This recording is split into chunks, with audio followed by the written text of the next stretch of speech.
नमस्कार दोस्तों, स्वागत है आप सभी का आज के मुख्य समाचार की इस वीडियो में, जहां हम आपको हर दिन लेकर आते हैं देश और दुनिया की तमाम बड़ी खबरें। एक एक करके सभी बड़ी खबरों के बारे में आपको सटीक जानकारी देंगे। बस आप इस वीडियो के साथ अंत तक बने रहें। साथ ही आपसे एक छोटी सी रिक्वेस्ट है कि मुझे इस वीडियो को बनाने में बहुत मेहनत लगती है, तो इस मेहनत के लिए वीडियो पर एक लाइक जरूर कीजिएगा। साथ ही वीडियो के नीचे दिए गए इस लाल बटन को दबाकर चैनल को सब्सक्राइब कीजिए और इस घंटी को भी दबाइए ताकि आपको दिन भर की बड़ी खबरों की जानकारी लगातार मिलती रहे। तो चलिए दोस्तों, एक एक करके सभी बड़ी खबरों के बारे में जान लेते हैं। तो दोस्तों, आज की पहली बड़ी खबर की अपडेट की बात करें तो घर पे कैसे होगी कोरोना की टेस्टिंग, फॉलो करेंगे 4 सिंपल स्टेप, आसानी से हो जाएगी कोरोना टेस्टिंग। जी हां, भारत में कोरोना की दूसरी लहर ने पूरे सिस्टम को लाचार कर दिया है। कोरोना महामारी में सरकार के सामने एक चुनौती टेस्टिंग को लेकर भी है। अब सरकार ने ट्रेसिंग को लेकर बड़ी पहल की है, जिसमें से आईसीएमआर ने कोविड-19 होम टेस्टिंग किट मंजूरी को दे दी है। अब असल सवाल यह है कि घर पर टेस्टिंग कैसे करें। आइए इसे 4 सिंपल स्टेप में समझते हैं। आईसीएमआर के मुताबिक होम टेस्टिंग का इस्तेमाल वही लोग करेंगे जिसमें कोरोना के लक्षण हैं या वो संक्रमित व्यक्ति के संपर्क में आए हैं। वहीं बार बार टेस्ट करने की सलाह नहीं दी गई है। अगर आप होम टेस्टिंग करना चाहते हैं तो सबसे पहले इसे केमिस्ट शॉप से खरीदना होगा। दूसरे स्टेप में आपको एक मोबाइल ऐप डाउनलोड करना होगा। ये ऐप गूगल प्ले स्टोर और एप्पल स्टोर पर उपलब्ध हैं। तीसरे स्टेप में आपको बताए गए निर्देशों के मुताबिक टेस्ट करना होगा। इसके बाद चौथे और आखिरी स्टेप में आपको टेस्ट की फोटो खींचकर ऐप पे डाउनलोड करनी होगी। इसके बाद आपको टेस्ट रिजल्ट मिल जाएगा। और अगली बड़ी खबर की बात करें तो इस राज्य में अब 2 पहिया वाहन खरीदने पर मुफ्त में मिलेगा हेलमेट। प्रस्ताव को मिली मंजूरी। जी हां, सड़क हादसों को रोकने के लिए राजस्थान सरकार बड़ा कदम उठाने जा रही है। राज्य में सड़क हादसों से मरने वाले लोगों की संख्या में गिरावट करने के लिए राजस्थान सरकार ने तय किया है कि अब राज्य में मोटरसाइकिल और स्कूटर खरीदने वाले लोगों को मुफ्त में हेलमेट दिया जाएगा। इस प्रस्ताव को राज्य के परिवहन मंत्री ने मंजूरी दे दी है। जयपुर में 2 पहिया वाहन खरीदने वालों की डीलर्स के यहाँ भी मुफ्त में हेलमेट उपलब्ध करा दिए जाएंगे। मंत्री ने कहा कि दुर्घटनाओं में और सड़क हादसों में घायलों और मौत का आंकड़ा कम करने के लिए ये कदम उठाया गया है। बहुत सारे लोग पैसे की कमी की वजह से साधारण हेलमेट खरीद लेते हैं जो हादसे के समय काम नहीं आता है। सरकार इन लोगों को आईएसआई मार्क वाले मजबूत हेलमेट उपलब्ध कराएगी। और अगली बड़ी खबर की बात करें तो 7 दिन से लगातार घट रही टीकाकरण की दर, आंकड़ा 2 महीने के सबसे निचले स्तर पर। जी हाँ, पूरे देश इस समय वैक्सीन की कमी से जूझ रहा है। कई राज्यों में तो टीके की कमी के कारण टीकाकरण केंद्रों को बंद करना पड़ा है। मुंबई, दिल्ली, कर्नाटक, ओडिशा समेत कई राज्यों में टीकाकरण केंद्रों को बंद कर दिया गया है। 2 महीने पहले जिस रफ्तार से टीकाकरण अभियान चल रहा था वो सुस्त पड़ा हुआ है। पिछले 7 दिन में इसमें जबरदस्त गिरावट की गई है। 14 मार्च के बाद से देश में वैक्सीन की भारी कमी हुई है। औसतन हर रोज 13.42 लाख लोगों को टीका लगाया जा रहा था, लेकिन अब स्वास्थ्य मंत्रालय ने कहा है कि फिलहाल 11.66 लाख लोगों को वैक्सीन लगाई जा रही है। वैक्सीन की कमी के कारण संक्रमण की अगली लहर के बारे में चिंता बढ़ गई है। वहीं दूसरी ओर सरकार की तरफ से वैक्सीनेशन का लक्ष्य भी तय किया गया है। जुलाई तक 30 करोड़ लोगों को वैक्सीन लगाने का टारगेट दिया गया है। दुनिया में भारत वैक्सीन बनाने का केंद्र होने के बावजूद अपनी कुल आबादी का 3% से भी कम लोगों को हर रोज टीका लगा पा रहा है। ये समस्या इसलिए पैदा हुई है कि केंद्र में पिछले साल वैक्सीन निर्माता कंपनियों को पर्याप्त मात्रा में वैक्सीन बनाने के ऑर्डर नहीं दिए। साथ ही बड़ी मात्रा में वैक्सीन को अन्य देशों में भेज दिया गया, जिससे देश को वैक्सीन की भारी कमी का सामना करना पड़ रहा है। और अगली बड़ी खबर की बात करें तो किसानों को बड़ी राहत। केंद्र सरकार ने खाद्य कंपनियों को कीमत नहीं बढ़ाने का दिया आदेश। कहा पुरानी एमआरपी पर बेचे उर्वरक। जी हां, केंद्र सरकार ने उर्वरक कंपनियों को निर्देश दिया है कि गैर यूरिया खादों की जैसी डीएपी की कीमतों में इजाफा न किया जाए और इन्हें पुरानी कीमतों पर बेचा जाए। इसके साथ ही सरकार ने 2021-22 के लिए फॉस्फेसिड और पोटासिक उर्वरकों के लिए पोषक आधारित सब्सिडी में कोई बदलाव नहीं किया। अंतर्राष्ट्रीय बाजार में इसकी महंगाई के बाद कीमतों में की गई वृद्धि को वापस लेने के लिए गुरुवार को हाई लेवल मीटिंग में खाद्य कंपनियों को निर्देश भी जारी किया गया है। गैर यूरिया खादों जैसे डीएपी, एमओपी और एनपीके की रिटेल कीमतें नियंत्रण मुक्त हैं और उत्पादक इनकी कीमतें तय करते हैं, जबकि सरकार सब्सिडी देती है। रसायन और उर्वरक राज्य मंत्री ने कहा कि भारत सरकार ने उच्च स्तरीय बैठक बुलाई है। उर्वरक कंपनियों को निर्देश दिया है कि डीएपी, एमओपी और एनपीके की कीमतों में न बढ़ाए जाएं और कंपनियों ने इस पर सहमति जताई। उन्होंने कहा कि किसानों को डीएपी, एमओपी और एनपीके जैसे खाद पुरानी कीमतों पर मिलते रहेंगे।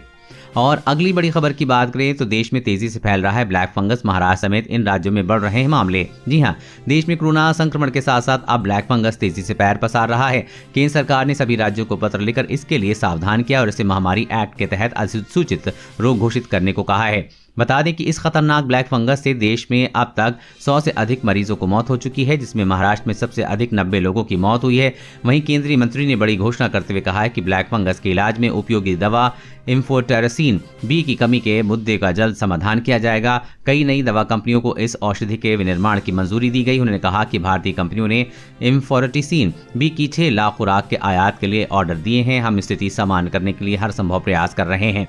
और अगली बड़ी खबर की बात करें तो डर ना छोड़ें, अमेरिका की संस्था ने बताया बेहद कम है सतह से कोरोना फैलने का रिस्क। जी हाँ, कोरोना महामारी की दूसरी लहर इस वक्त देश में चिंताजनक हो चुकी है। इस बीच एक बार फिर लोगों ने घर में इस्तेमाल होने वाली चीजों को सैनिटाइज पर जोर देना शुरू कर दिया है। महानगरों में लिफ्ट के सैनिटाइजेशन की प्रक्रिया भी तेजी की जा रही है, लेकिन अमेरिका के centre for disease control and prevention का कहना है कि सतह से कोरोना फैलने का डर बेहद कम या फिर ना के बराबर है। संस्था का कहना है कि करीब 10,000 में से एक केस ऐसे होते हैं जिनमें कोरोना संक्रमण सतह से फैलता है। माना गया है कि कोरोना सतह पर मौजूद रहता है और संक्रमित कर सकता है। मोबाइल, लिफ्ट, अन्य मेटल सहित कई सतहों पर कोरोना वायरस के टिके रहने के समय को लेकर भी रिसर्च हुई है।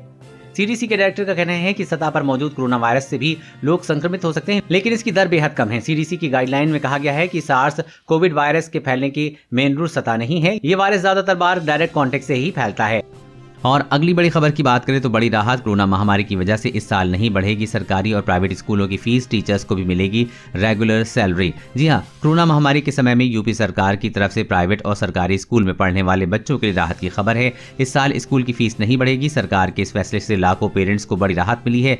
महामारी को देखते हुए सरकार ने स्कूल की फीस बढ़ोतरी पर इस साल रोक लगा दी है। राज्य के डिप्टी सीएम दिनेश शर्मा ने कहा है ये नियम पूरी यूपी के सभी स्कूल में लागू होगा। स्कूल चाहे किसी भी बोर्ड का हो या फीस नहीं बढ़ सकेगी। डिप्टी सीएम ने कहा कि कोरोना महामारी की वजह से इन दिनों स्कूल पूरी तरह से बंद हैं, सिर्फ ऑनलाइन पढ़ाई हो रही है। ऐसे में सरकार ने स्कूल फीस न बढ़ाए जाने का फैसला लिया है। सरकार के इस फैसले से पेरेंट पर एक्स्ट्रा बोझ नहीं पड़ेगा। वहीं स्कूल में नियुक्त टीचर्स और दूसरे कर्मचारियों को नियमित सैलरी देना भी सुनिश्चित किया गया है। और अगली बड़ी खबर की बात करें तो लोहा सरिया के दाम बढ़े, मुश्किल में हार्डवेयर उद्योग, छोटी इकाइयों के सामने ऑर्डर को घाटे में पूरा करने की मजबूरी। जी हाँ, लोहा सरिया, एंगल, आयरन शीट व स्टील के दामों में भारी उछाल से हार्डवेयर उद्योग मुश्किल में पड़ गया है। उत्तर प्रदेश, पंजाब, हरियाणा व दिल्ली समेत देश भर के प्रमुख बाजारों में आयरन स्टील कच्चे माल का भाव 10,000 रुपए प्रति टन तक बढ़ गया है। इससे छोटे उद्योग बंदी के कगार पर पहुंच गए हैं। कच्चा माल देने वाली बड़ी औद्योगिक इकाइयों ने माल के दाम बढ़ा दिए हैं। सरकारी ऑर्डर से जुड़े उद्यमों की दिक्कत और अधिक है। इसकी वजह यह है कि जिस दर पर उन्होंने सप्लाई का ऑर्डर लिया है, डिलीवरी उसी रेट पर देनी होगी।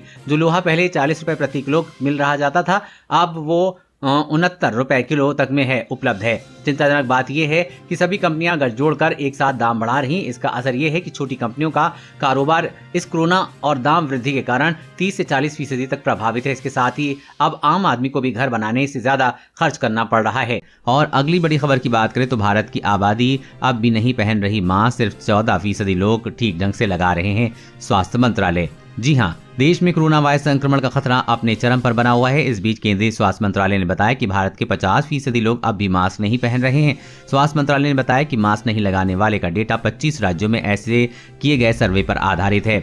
सर्वे के मुताबिक 50% लोग मास्क नहीं लगा रहे हैं, 64% लोग मास्क से मुंह को ढक रहे हैं लेकिन नाक को नहीं, 20% लोगों का मास्क ठोड़ी पर लगा हुआ है और 2% गर्दन में फंसा कर रखते हैं। स्वास्थ्य मंत्रालय ने कहा है कि सिर्फ 14% लोग ही हैं सही तरीके से मास्क पहनते हैं, जिसमें नाक, मुंह, ठोड़ी सभी ढके होते हैं।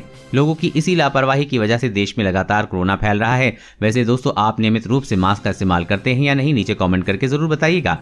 और अगली बड़ी खबर की बात करें तो LIC के 29 करोड़ खाता धारकों के लिए जरूरी खबर, आज से बदल गया ये नया नियम, आप भी जान लें। जी हाँ, LIC में आज से एक बड़ा बदलाव लागू हो गया है। अगर आपको भी LIC ऑफिस जाना है या फिर इसमें जुड़ा कोई काम है तो ये खबर आपके लिए काफ़ी ज़रूरी है। बता दें कि 10 मई यानी कि आज से LIC की सभी ऑफिस में सिर्फ 5 दिन काम किया जाएगा, यानी कि शनिवार और रविवार को कार्यालय पूरी तरह से बंद रहेंगे।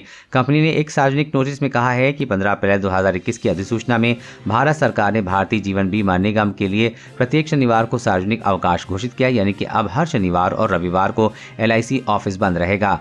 और अगली बड़ी खबर की बात करें तो बड़ा खुलासा, कोरोना वायरस चीन का जैविक हथियार, 2015 में ही रिसर्च कर था ड्रैगन। जी हाँ, कोरोना वायरस की दूसरी लहर ने इस समय पूरे भारत को बेहाल कर रखा है। दुनिया के कई देश भी कोरोना से हमले से परेशान हैं और इससे निजात पाने के लिए कोशिश में जुटे हैं। इस बीच सोशल मीडिया पर इस तरह की तमाम चर्चा है कि ये वायरस चीन का जैविक हथियार है और चीन की साजिश की वजह से कोविड-19 ने पूरी दुनिया को बेहाल कर रखा है। ऑस्ट्रेलिया मीडिया में छपी एक रिपोर्ट में कोरोना के लिए चीन को ही जिम्मेदार बताया गया है। द वीकेंड ऑस्ट्रेलियन ने अपनी सनसनीखेज रिपोर्ट में दावा दावा किया है कि कोरोना वायरस अचानक नहीं आया, बल्कि चीन 2015 से ही इसकी तैयारी कर रहा था। रिपोर्ट में यह भी कहा गया है कि चीन की सेना 6 साल पहले से ही कोविड-19 संक्रमक को जैविक हथियार की तरह इस्तेमाल करने की साजिश रच रही थी। रिपोर्ट में बताया गया है कि चीनी वैज्ञानिक और स्वास्थ्य विभाग से जुड़े अफसर 2015 में ही कोरोना के अलग अलग स्ट्रेन पर चर्चा कर रहे थे। चीनी वैज्ञानिकों के बीच इस बात पर भी चर्चा हुई थी कि इस वायरस में हेरफेर करके इसे महामारी के तौर पर किस तरह से बदला जा सकता है। रिपोर्ट में चीन को पूरी दुनिया को संकट में डालने वाली साजिश का बड़ा गुनाहगार बताया गया है। दोस्तों, आज की खबरों में बस इतना ही। इसी तरह हर रोज काम की खबरें जानने के लिए आप हमेशा हमारे साथ जुड़े रहें। हमारे साथ जुड़ने के लिए वीडियो के नीचे दिए गए इस लाल बटन को दबाएं, साथ ही इस घंटी को भी दबाइए ताकि आपको हर खबर की सटीक जानकारी मिल सके। जय हिंद, धन्यवाद।